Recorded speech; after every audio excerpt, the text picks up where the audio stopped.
often we run into applications where we have difficulty determining whether there is actually a leak or not. This is a technique where we can determine if there's a leak on a flange. So just please watch this and put this in the back of your mind. You may need to use it in your facility someday.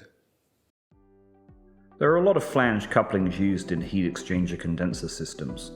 Finding vacuum and pressure leaks here is challenging because the leak rate is minimal.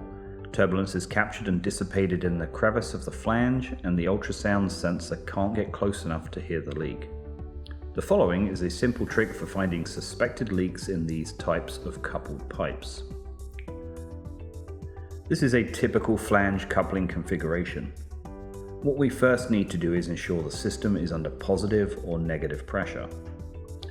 Using your ultrasound detector, scan for leaks. Then, wrap the flange with duct tape, making a good seal all around. If there is a leak, either pressure or vacuum will build inside the tape. Next, using a small sharp point, make a hole in the duct tape roughly a 1/16 of an inch in diameter. Ensure the hole is not too large.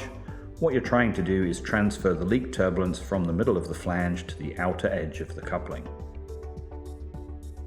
Now scan the pinhole using the ultrasound detector. If you're close to the pinhole, use either the internal sensor or the flexible wand. If your flange coupling is leaking, it will be apparent from the ultrasonic turbulence present at the pinhole.